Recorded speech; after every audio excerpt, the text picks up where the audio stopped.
Good evening everyone. आज आप लोग को मिलेगा, आज हम लोग पढ़ेंगे क्या, एनिमल टिश्यू। हम लोग लास्ट लेक्चर में पढ़ चुके हैं प्लांट टिश्यू कौन से होते हैं, कितने टाइप के होते हैं, वो सारी चीजें हम लोग वहां पर डिस्कस कर चुके हैं। आज जो हम लोग पढ़ेंगे बेटा वो होगा plant tissue, sorry plant tissue नहीं, एनिमल टिश्यू। तो एनिमल टिश्यू पढ़ने से पहले हम देख लें कि हमें क्या क्या चीजें पढ़नी है।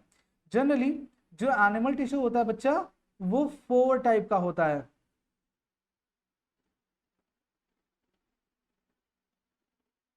ठीक है बच्चा, 4 टाइप के आपको एनिमल टिश्यू पढ़ने हैं।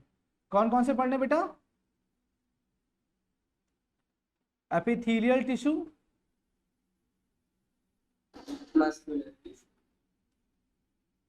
Connective tissue, nervous tissue, muscular tissue, and the last one is nervous tissue. Okay Ramesh? Yes okay ठीक है। एपिथेलियल टिश्यू अपने सेल के स्ट्रक्चर के बेसिस पे बेटा 6 टाइप में डिवाइड होता है। ठीक है, 3 4 5 6। कौन कौन सा? पहला आपका होता है स्क्वैमस एपिथेलियल टिश्यू, दूसरा होता है आपका स्ट्रैटिफाइड एपिथेलियल टिश्यू, तीसरा होता है बेटा आपका cuboidal epithelial tissue, next columnar epithelial tissue, next glandular epithelial tissue, और उसके साथ साथ आपका सीलिएटेड एपिथेलियल टिश्यू। ठीक है बेटा, ये सारे टाइप किसके होते हैं बेटा? एपिथेलियल टिश्यू के टाइप होते हैं। ठीक है, उसके बाद बेटा आता है आपका कनेक्टिव टिश्यू। ये भी 3 टाइप का होता है। कौन कौन सा? प्रॉपर कनेक्टिव टिश्यू,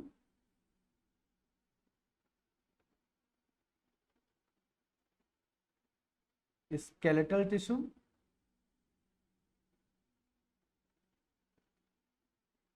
और नेक्स्ट फ्लूइड कनेक्टिव टिश्यू। ठीक है बेटा, इसमें 3 टाइप्स आते हैं बेटा आपके, areolar tissue,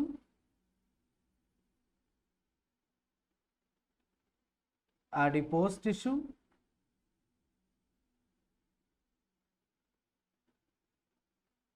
and fibres. Fibres again 2 type में डिवाइड हो जाते हैं, एक टेंडन्स और लिगामेंट्स। इस पे 1 मार्क के क्वेश्चन आते हैं आपके फंक्शंस पे, टेंडन और लिगामेंट्स के ऊपर। ठीक है बेटा, स्केलेटल टिश्यू में बेटा 2 टाइप आते हैं, bone and cartilage. Fibre tissues जो होते हैं वो 2 टाइप्स में डिवाइड। हाँ, फाइबर्स टिश्यू जो होते हैं वो 2 टाइप्स में होते हैं, फाइबर्स। ठीक है, fluid connective tissue again 2 type, blood and lymph, blood and lymph. Okay बेटा, ठीक है। फिर आता है मस्कुलर टिश्यू बेटा, ये 3 टाइप का होता है। कौन कौन सा? स्टेरिएटेड, अनस्ट्रिएटेड,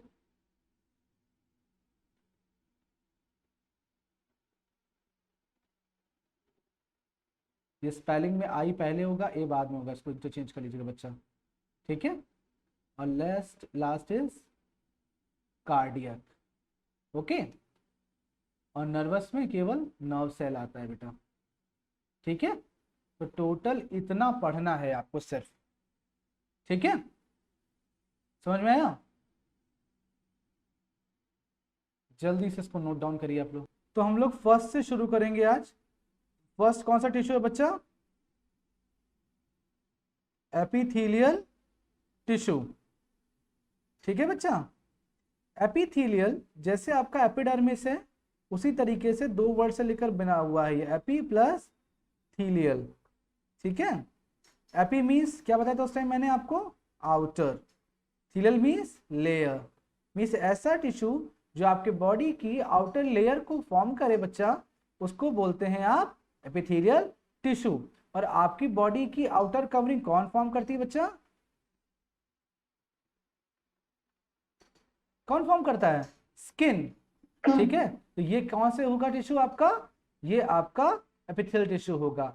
ये आपको प्रोटेक्ट करती है एक्सटर्नली भी, यानी एक्सटर्नल पार्ट से भी कवर करती है, और इंटरनली ऑर्गन के ऊपर भी होती है, ऑर्गन के ऊपर भी कवरिंग प्रोवाइड करती है ना?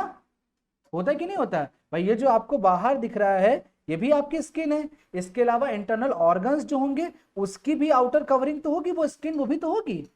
यस और नो? ठीक है, तो वो भी किसका बना होता है बच्चा? आपका एपिथेलियल टिश्यू का बना होता है। ठीक है, अगर फंक्शन वाइज बात करें बच्चा, तो फंक्शन वाइज ये टिश्यू 4 वाइज तो 4 फंक्शन करते हैं। कौन कौन सा? पहला फंक्शन है प्रोटेक्शन का, ठीक है। दूसरा फंक्शन है एब्जॉर्प्शन का। तीसरा फंक्शन है सेक्रीशन का। और चौथा फंक्शन है सेंसेशन का। ठीक है, आप समझते हैं कैसे? देखो भाई, ये जो स्किन है ये अल्टीमेटली स्किन के फंक्शन है। अभी आप आईसीएससी वाले जब एक चैप्टर पढ़ोगे स्किन, तो स्किन के फंक्शन में आपको मिलेगा कि स्किन के 4 फंक्शन होते हैं: protection, absorption, secretion and sensation. Protection का मतलब क्या होता है? देखो, जैसे ये जो स्किन है आपकी, ये एक लैमिनेटेड लेयर है जो बाहर होने वाली एक्सट्रीम कंडीशन, चाहे वो तेज धूप हो, चाहे वो बारिश हो, चाहे वो सर्दी हो, उसको बाहर रोक लेती है, उसके अंदर जाने नहीं देती स्किन के। समझ में आया? ये एक इम्परमेबल लेयर बनाती है ताकि अंदर ना जाए। अब बाहर का पानी गिरता है तो क्या वो अंदर आपके ये फिल्टर होकर चला आता है स्किन के? No sir. नहीं जाता। तो इसका मतलब स्किन प्रोटेक्ट कर रही ना। तेज धूप होती है, क्या उससे आपके इंटरनल ऑर्गन जल जाते हैं? No sir. आपकी स्किन टैन हो जाती है, स्किन पे इफेक्ट पड़ता है, लेकिन इंटरनल ऑर्गन पे इफेक्ट पड़ता है? बिल्कुल नहीं पड़ता। समझ में आया? तो स्किन क्या प्रोवाइड कर रही है आपको? प्रोटेक्शन प्रोवाइड कर रही है। ठीक है, स्किन क्या प्रोवाइड करी बच्चा आपको? प्रोटेक्शन प्रोवाइड कर रही है। ठीक है, नेक्स्ट आता है बेटा एब्जॉर्प्शन। एब्जॉर्प्शन क्या होता है? जैसे आप स्किन के ऊपर कोई लोशन या कोई क्रीम लगाते हो तो स्किन क्या कर देती है? उसको एब्जॉर्ब कर लेती है। इसी का एग्जांपल अगर और आपको बताऊं तो आपकी इंटेस्टाइन होती है। देखो, इंटेस्टाइन में जो इंटरनल लेयर बनी होंगी वो भी तो एपिथेलियल टिश्यू होंगे बच्चा। यस और नो? तो स्किन जितनी भी सारा एपिथेलियल होगा। अब इंटेस्टाइन में विलाइज होती हैं, आपने डाइजेशन चैप्टर पढ़ा होगा, उसमें इंटेस्टाइन के अंदर छोटे छोटे विलाइज होते हैं, माइक्रोविलाइज विलाइज पढ़ा होगा आपने, पढ़ा है क्लास 8 में। तो ये विलाई का फंक्शन क्या होता है? Absorption of food, absorption of nutrients. Food उनके पास जाता है, विलाई एब्जॉर्ब कर लेती है कि नहीं? बताइए, यस और नो? फूड का एब्जॉर्प्शन कहां होता है? विलाई के थ्रू होता है ना, इंटेस्टाइन में। बताइए। ठीक है, तो जो स्किन आपका एब्जॉर्ब करता है, एब्जॉर्ब कौन से मटेरियल करेगा? जो आपकी बॉडी के लिए नेसेसरी है, like food particles. Food particles में होगा आपका carbohydrate, protein, fat, minerals, vitamin, water. इन सबको क्या करेगी स्किन आपकी? एब्जॉर्ब करेगी।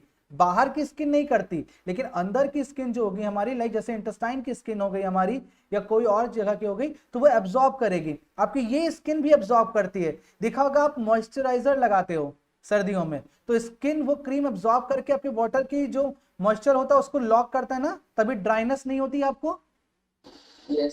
होता है कि नहीं होता है भाई? विंटर्स में देखा होगा स्किन ड्राई हो जाती है, तो आपने क्या किया? लोशन लिया और अपने हैंड पे या स्किन चेहरे पे लगा लिया, तो उसने क्या किया? स्किन के ऊपर एक लैमिनेटिंग लेयर बना ली ताकि अंदर का जो मॉइस्चर है वो अंदर रहे, बाहर की तरफ ना जाए, तो आपकी स्किन ड्राई होने से बच गई। तो एब्जॉर्प्शन कर रहा है ना? बात समझ में आया? प्रोटेक्शन, एब्जॉर्प्शन समझ में आया बच्चा? अब आता है सेक्रीशन। सेक्रीशन मतलब निकालना। अब स्किन से ही ग्लैंड बनती हैं। आपकी बॉडी में बहुत सारी ग्लैंड होती हैं, लाइक इंटेस्टाइनल ग्लैंड हो गई, आपकी गैस्ट्रिक ग्लैंड हो गई, आपकी सलाइवरी ग्लैंड हो गई, आपकी पिट्यूटरी ग्लैंड हो गई। तो ये ग्लैंड बनी तो अल्टीमेटली स्किन सेल से ही है ना? ठीक है, तो जो ये ग्लैंड बनी है बच्चा, यही ग्लैंड सेक्रीट करती है सेक्रीशन, जिनको आप हार्मोन बोलते हो। ठीक है, बात समझे? हार्मोन सेक्रीट कर सकती है, या फिर इसेंशियल सब्सटेंस सेक्रीट कर सकती है, और इसके साथ साथ क्या सेक्रीट कर सकती है बच्चा, वेस्ट मटेरियल भी सेक्रीट करती है। वेस्ट मटेरियल कैसे, आपकी स्किन सेक्रीट करती है ना sweat, yes sebum, yes sebum करती है। स्वेट और सीबम पता है बेटा आपको, ये वेस्ट मटेरियल आपकी बॉडी का। स्वेट मतलब पसीना, जानते होगे, और सीबम मतलब थोड़ा सा ऑयली सब्सटेंस। आप देखते होगे स्किन ऑयली हो जाती है विंटर्स में या समर्स में, ज्यादा होता है। यस तो जो ऑयली होता है, जो ऑयल चीज होती है वो सीबम होता है एक्चुअली। सिबेशियस ग्लैंड होती है बेटा, वो सेक्रेट करती हैं। ठीक है, आप क्रीम पे पढ़ते होगे control oil secretion, oily skin control करती हैं, पढ़ते होगे ना, ये पढ़ा होगा आपने कि ये क्रीम लगाने से ऑयल का सेक्रेशन नहीं होता, तो एक्ने नहीं आते, ये ऑयली स्किन को घटाता है। तो ये सीबम वही है। ठीक है, तो स्किन क्या करती है, सेक्रेट करती है। ठीक है बच्चा। सर हाँ बेटा बताइए। सर सीबम का सिक्रेशन हमको लगता है। नहीं बेटा, ये वेस्ट मटेरियल होता है बॉडी का बेटा, ओके बॉडी का वेस्ट बाहर निकलता है बेटा। ठीक है, जैसे स्वेट बाहर निकलता है वैसे ये भी निकलता है। ठीक, लास्ट होता है सेंसेशन। स्किन, जैसे आपको पता होगा स्किन एक हमारी क्या है, सेंस ऑर्गन है। क्या आप जानते हो कितनी सेंस ऑर्गन होती है हमारे, how many sense organ do we have? Option दो मैं, ऑप्शन दे रहा हूं, 6, 7, 8 और 3। 6, 7, 8 और 3, बताइए कितनी होती है? Sir how many people are saying 6? 6, 7, 8 और 3। Option A, how many people? Sir 6 1, 2, 3, 4, 5। 5 vote मिले 6 को, 6 वोट मिले 6 को। 7 को, 7, nobody। 8, nobody। 3, 3, nobody। The correct answer is 5। Sir भाई मैं सोच रही थी ठीक है, the Yes, correct sir, answer is 5। कैसे? पहले 5 बोला और फिर आपने ऑप्शन नहीं दिया। ठीक है, तो आंसर कैसे, इसको कैसे याद करते हैं? देखो भाई, जब आप इंग्लिश की ग्रामर की क्लास करते हो, ठीक है, तो टीचर सबसे पहले आपको क्या पढ़ाता है? इंग्लिश ग्रामर, हाँ, ABCD ग्रामर क्लास में नहीं पढ़ाया था बच्चा? सर टेंस टेंस पढ़ाता है। ठीक है, क्या पढ़ाता है? टेंस पढ़ाता है। और टेंस मेक सेंस, ये मैं पढ़ाता हूं। मीन्स अगर आपको टेंस की इंफॉर्मेशन है, टेंस की नॉलेज है, तो आप सेंटेंसफुल या मीनिंगफुल सेंटेंस बना लोगे, है कि नहीं? इंग्लिश में ट्रांसलेशन कर लोगे, यस और नो? टेंस के सारे जो लेटर्स हैं हाँ मतलब सर टंग ईयर नोज हाँ बच्चा, very good good good good good, very skilful child, है ना बच्चा? ये मैं बनाता हूं। ठीक है, समझ में आया? TENSE, मतलब अगर टेंस की नॉलेज है तो सेंसेबल सेंटेंस बनेगा, या टेंस की नॉलेज है तो आप सेंस कर पाओगे। तो स्किन क्या है हमारी बच्चा? सेंस ऑर्गन है, जो आपको आपके आसपास की चीजों को फील करने में हेल्प करती है। क्या फील कर सकते हो आप? हॉट और कोल्ड में फील कर सकते हो, शार्प और ब्लंट में फील कर सकते हो, आप एंगर फील कर सकते हो, आप लव फील कर सकते हो। होता है कि नहीं होता बच्चा? ब्लाइंड पीपल तो सेंस स्किन की वजह से पूरा पढ़ते हैं। देखा होगा ब्रेल स्क्रिप्चर आपने पढ़ा होगा, एक Braille Yes, method, sir. Louis Braille एक थे, उन्होंने अपना एक बनाया था मेथड की रीडिंग करने के लिए, वो उभरे हुए वर्ड्स बनाए थे उन्होंने, देखा है? तो उसको वो छू करके पढ़ते थे। तो स्किन क्या है बेटा आपकी? सेंस ऑर्गन, सेंस ऑर्गन है। ठीक है, तो एपिथेलियल टिश्यू के यही सारे फंक्शन होंगे बच्चा। ठीक है बेटा, यही सारे फंक्शन होंगे। Yes. अब कहते हैं बेटा on the basis of type of cell, ठीक है, टाइप ऑफ सेल और structure of cell, structure of cell की वजह से ये सारे इतने टाइप के होते हैं। कौन कौन से बच्चा देखिए, पहला आता है स्क्वैमस, पहला आता है बच्चा कौन सा, स्क्वैमस एपिथेलियल टिश्यू। स्क्वैमस का मतलब होता है रेगुलर, रेगुलर। देखते होंगे आप फ्लोर पे टाइल्स लगाए गए होते हैं, घर में जब टाइल्स लगाए जाते हैं बेटा, देखते हो कि कुछ इस फॉर्मेट में लगाए जाते हैं, बीच में कोई भी गैप नहीं होता, देखा है, Yes, sir. Yes, sir. इस तरह से, ठीक है। तो And no intercellular space. हाँ, नो इंटरसेलुलर स्पेस, और इसके साथ साथ नो गैप इन बिटवीन, हाँ इंटरसेलुलर स्पेस बिल्कुल नहीं होगा, मतलब रेगुलर टाइल्स के फॉर्म में अरेंज होंगे। तो यहाँ लिखेंगे इसकी स्पेशल फीचर क्या होगा, सेल्स, Very shape होते हैं। नहीं बच्चा कोई भी शेप होगा लेकिन रेगुलर होगा, हेक्सागोनल हो या पॉलीहेड्रल हो, कोई भी शेप का हो लेकिन रेगुलर होगा। Cells are arranged in tiles form, ठीक है, ब्रैकेट में लिखेंगे regular with no intercellular space, ठीक है बच्चा, Squamous. हाँ squamous, squamous sir but DPP में सर ये रेगुलर स्पेस लिखा है। नहीं बच्चा, रेगुलर शेप कहने का मतलब है रेगुलर, बीच में गैप नहीं होगा कोई भी, ये रेगुलर कहने का मतलब है, ठीक है। मैं शेप की बात नहीं कर रहा, रेगुलर कहने का मतलब रेगुलर लगातार, बीच में कोई गैप नहीं, इस तरह से, ठीक है, इस तरह से, ये गैप वाले हो गए, लेकिन जो यहाँ पे अरेंज्ड है बच्चा वो रेगुलर फॉर्म में, कोई गैप नहीं, ठीक है धैर्य, सर ओके, यस सर। ठीक है, इस तरह से कोई गैप नहीं बीच में, ठीक। अच्छा, स्क्वैमस समझ आया बच्चा, ठीक है। अगर मान लो वो हेक्सागोनल शेप के हैं बच्चा, तो वो इस फॉर्म में अरेंज होंगे, इस तरह से, दिख रहा है, सर मेरे को सर्कुलर होंगी तो सर्कुलर नहीं होते बच्चा, सर्कुलर में तो गैप आ जाएगा ना बीच में, सर्कुलर नहीं होते, ठीक, इस तरह से होंगे बच्चा, ठीक है, ठीक, समझ में आया, यस सर। ठीक है, आगे देखते हैं। नेक्स्ट आता है बेटा सेकंड टाइप, स्ट्रैटिफाइड, स्ट्रैटिफाइड।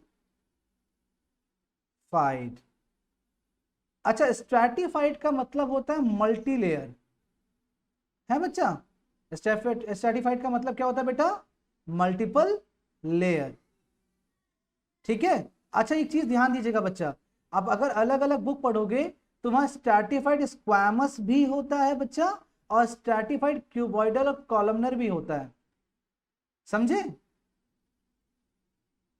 बात सुनाई बेटा।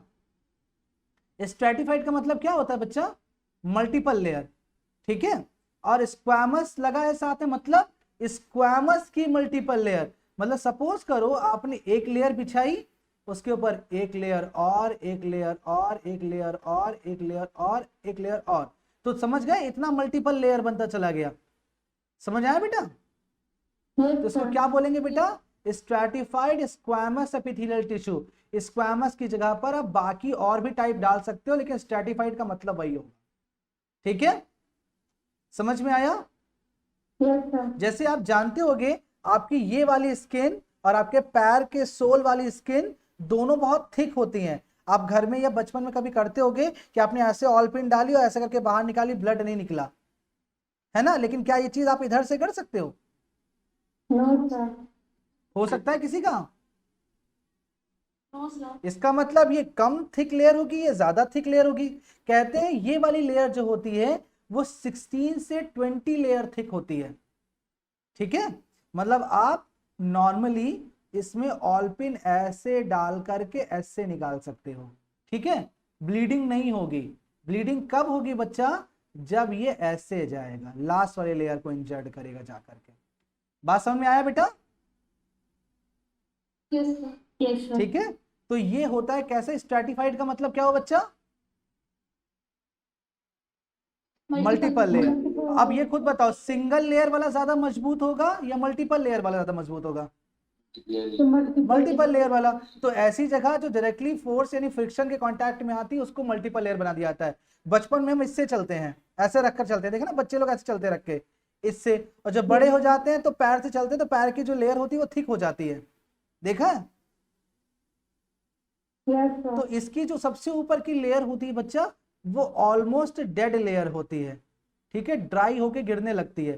देखा होगा लोगों की एड़ियां फट जाती है, रिंग वो क्रैक्स आने लगते हैं, देखा है क्रैक्स आते हैं। वो क्रैक्स इसलिए आते हैं बच्चा क्योंकि ऊपर की लेयर कैसी होती है, वो डेड होती है।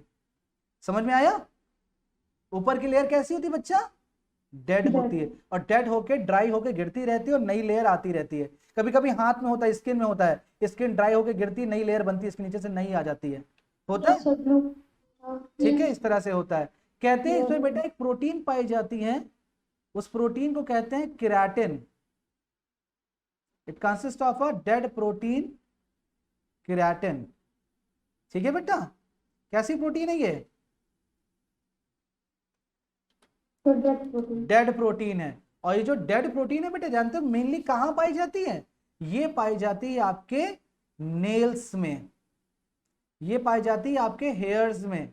तभी आप जब शैम्पू खरीदते हो तो उस पर लिखा होता है केराटिनाइज्ड शैम्पू, लिखा होता है।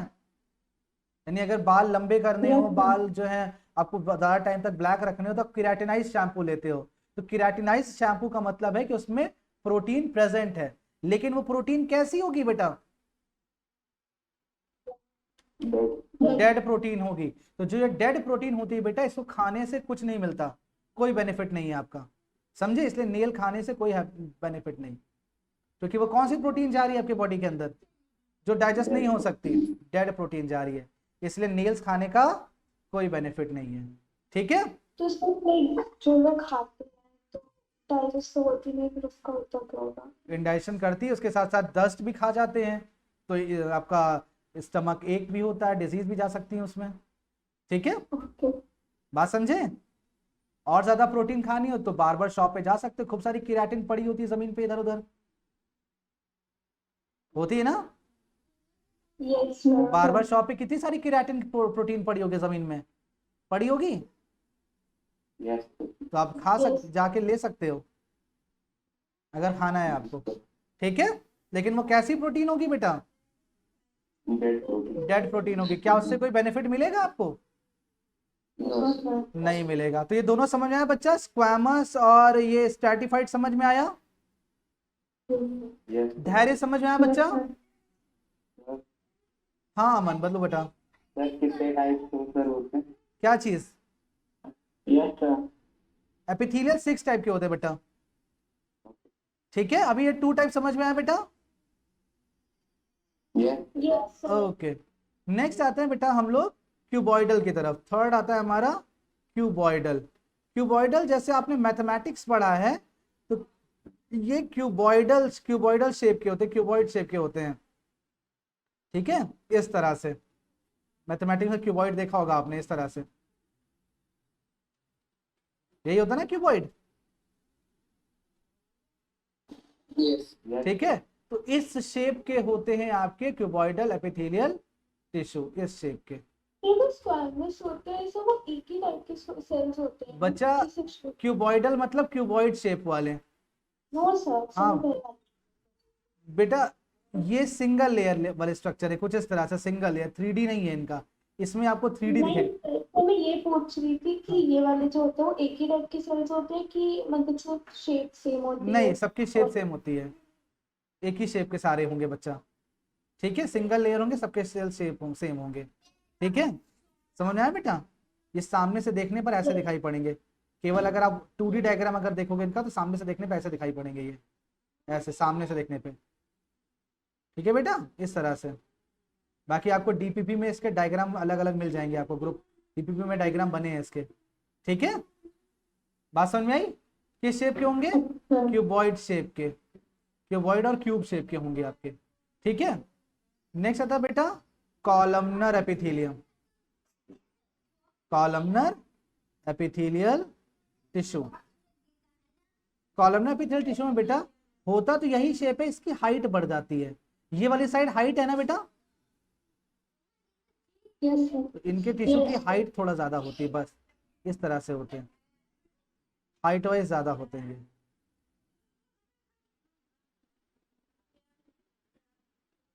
इस तरह से दिख रहा है बेटा।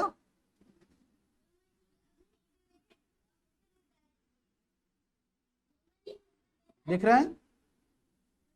यस तो सामने से देखने पर ये कैसे दिखाई पड़ेंगे, ये इनसे ऐसे दिखाई पड़ेंगे सामने से देखने पर, ऐसे।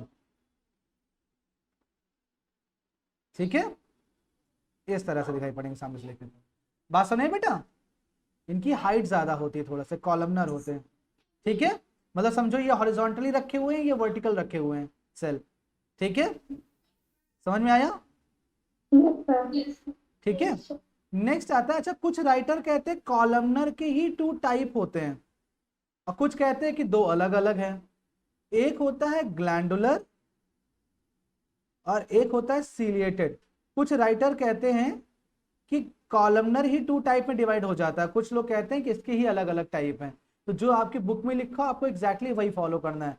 बता मैं दोनों दे रहा हूं आपको। कहते हैं अगर 2 कॉलमनर टिश्यू के बीच में कहीं पर कोई गैप आ गया, और गैप आने के साथ साथ वहां पर कोई ग्लैंड बन गई इस तरह से। ठीक है, डायग्राम दिख रहा बेटा आपको। और यहां से कोई वो सेक्रीशन करना शुरू हो गया, चाहे वो स्वेट का ही हो, चाहे वो किसी हार्मोन का ही हो, चाहे किसी मटेरियल का हो, तो उसको नाम दे दिया जाएगा क्या, ग्लैंडुलर कॉलमनर एपिथेलियल टिश्यू। बेटा समझ में आया। किन्हीं 2 कॉलमनर सेल्स के बीच में गैप बन गया इस तरह से, और उस गैप में बन गई ग्लैंड, इस तरह से ग्लैंड बन गई। दिखा, डायग्राम दिखा बेटा। और वो निकालने लगी कोई सेक्रीशन, चाहे स्वेट निकाले, चाहे कोई हार्मोन निकाले, कुछ भी निकाले, तो उसको नाम क्या दिया जाएगा बेटा, glandular columnar epithelial tissue. Understood. ठीक है, सीलिएटेड बेटा दोनों टाइप में आते हैं। कहते हैं चाहे वो क्यूबॉइडल हो, चाहे वो कॉलमनर हो, अगर इन दोनों के सरफेस के ऊपर हेयर लाइक पार्टिकल्स आ गए इस तरह से, ठीक है, इस तरह से हेयर आ गए, क्या बच्चा, तो इसको नाम क्या दिया जाता है बेटा, सीलिएटेड। अब अगर ये वाला है तो क्यूबॉइडल, और ये वाला है तो कॉलमनर एपिथेलियल एपिथेलियल टिश्यू। क्या मेरी बात समझ में आई बेटा। ओके ओके, नेक्स्ट इश्यू आता है बच्चा हम लोग का nervous tissue. Nervous tissue, nervous tissue में मेनली क्वेश्चन आता है आप दोनों के लिए, 9th के जितने बच्चे हैं, कि डायग्राम ऑफ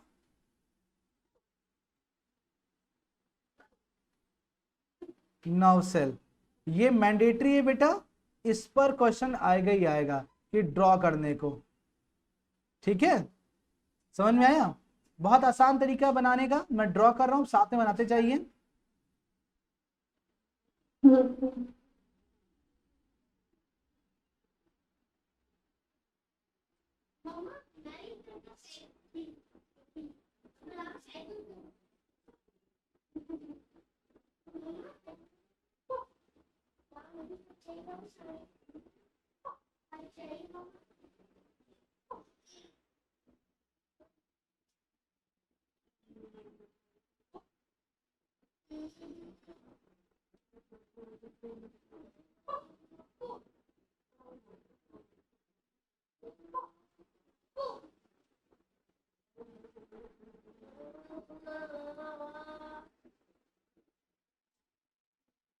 कहते हैं बेटा कि जो नर्व सेल होता है उसके 3 मेन पार्ट्स होते हैं, साइटोन,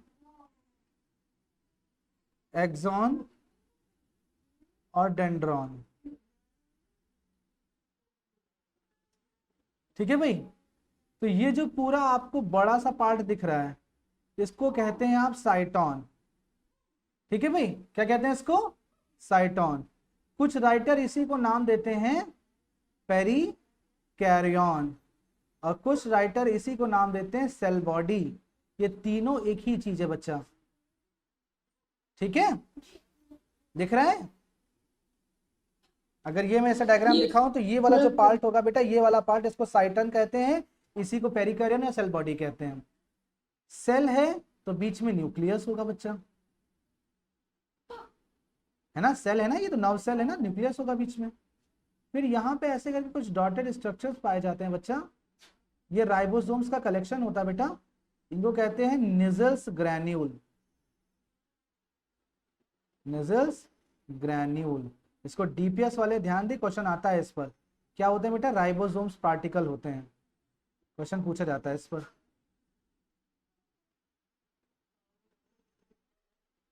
ठीक है, ये जो फिंगर लाइक प्रोजेक्शंस दिख रही बेटा इसको बोलते हैं डेंड्रॉन। ठीक है, क्या कहते हैं इसको? डेंड्रॉन। और डेंड्रॉन की ऐसे करके निकली होती है ब्रांचेस।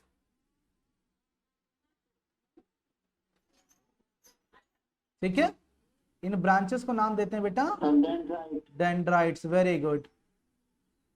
ठीक है, सबसे लंबा सबसे मोटा जो डेंड्रॉन होता है बेटा उसको नाम देते हैं आप एक्सॉन। क्या नाम देते हैं बेटा? एक्सॉन। एक्सॉन जो है उसको 3 लेयर्ड होता है बेटा, न्यूरिलेमा,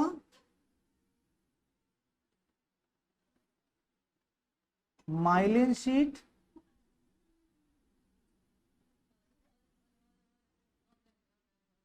और एक्सोलेमा। 3 लेयर्ड होता है बच्चा ये।